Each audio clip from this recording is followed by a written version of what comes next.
Assalamualaikum semuanya.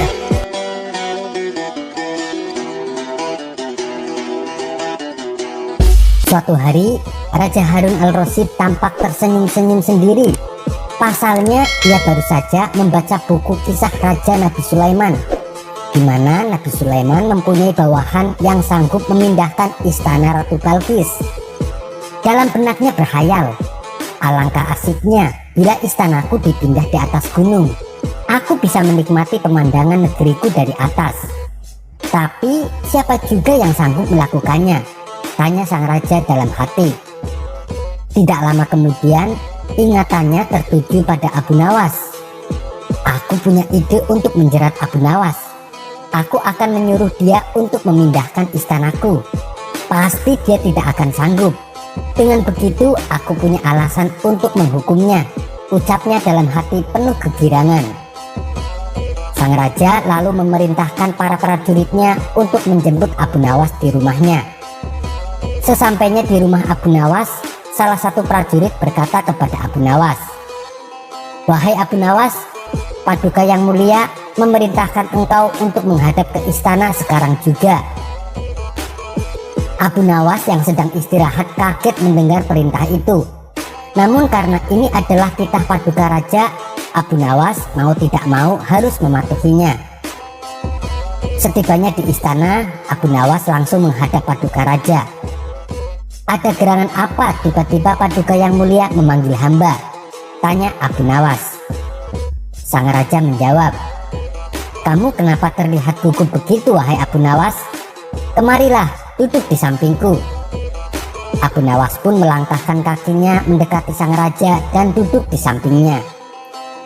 Sang raja kembali berkata, "Begini Abu Nawas, saya telah membaca kisah tentang Raja Sulaiman yang sangat menakjubkan. Di antaranya memindahkan istana Ratu Balqis di hadapannya. Setelah membaca kisah itu, saya jadi punya keinginan untuk memindahkan istana ini di atas gunung, supaya saya bisa menikmati pemandangan negeriku dari atas. Dan tujuan saya memanggilmu kemari adalah untuk memerintahkanmu melakukannya." "Maksud Paduka Raja, saya disuruh memindahkan istana Paduka ke atas gunung?" tanya Abu Nawas heran. "Iya, betul Abu Nawas. Saya tahu kamu adalah orang yang cerdik. Kamu pasti bisa melakukannya. Tapi kalau kamu gagal, maka kamu akan menerima hukuman," ucap sang raja. Abu Nawas pun mengeluarkan keringat dingin dan menelan ludah mendengar perintah itu. Bagaimana mungkin ia sanggup melakukan pekerjaan yang mustahil? Ini pasti hanya jebakan Paduka Raja untuk menghukumnya. Setelah lama berpikir, akhirnya dengan terpaksa Abu Nawas menerima titah Paduka Raja. "Baiklah Abu Nawas, saya kasih waktu sebulan untuk bisa menyelesaikannya," kata sang raja. Abu Nawas lalu pulang ke rumah dengan muka pucat pasi. Hari-hari pun berlalu. Abu Nawas masih belum menemukan ide. Ia berpikir keras bagaimana caranya agar bisa lepas dari jebakan Paduka Raja. Angan-angannya terus melayang mencari cara untuk memecahkan masalahnya. Tiba-tiba terlintas di benaknya ide yang cemerlang. Abu Nawas gembira bukan kepalang. Ia pun langsung ke istana menghadap Paduka Raja. "Belum 1 bulan, tapi kamu sudah menghadap kepadaku. Apakah kamu akan memindahkan istanaku sekarang juga?" tanya sang raja kepada Abu Nawas. "Tidak Paduka yang mulia, bukan sekarang," jawab Abu Nawas. "Lalu ada tujuan apa kamu menghadapku?" tanya sang raja kembali. "Saya mempunyai usul demi memperlancar tugas hamba ini," kata Abu Nawas. "Dengan senang hati saya akan mendengarkan usulanmu itu," jawab sang raja. "Begini Paduka yang mulia, sebentar lagi kan hari raya Kurban, di mana hari itu adalah hari yang suci bagi umat Islam. Saya akan memindahkan istana Paduka bertepatan dengan hari raya Kurban," kata Abu Nawas menjelaskan. "Saya sangat setuju dengan usulanmu itu," balas sang raja. "Tapi ada syaratnya Paduka yang mulia," ujar Abu Nawas. Apa itu syaratnya? Tanya sang raja. Paduka yang mulia harus menyembelih 10 ekor sapi yang gemuk untuk dibagikan kepada fakir miskin, pinta Abu Nawas. Baiklah, kalau usulmu cuma itu, maka aku setujui, jawab sang raja.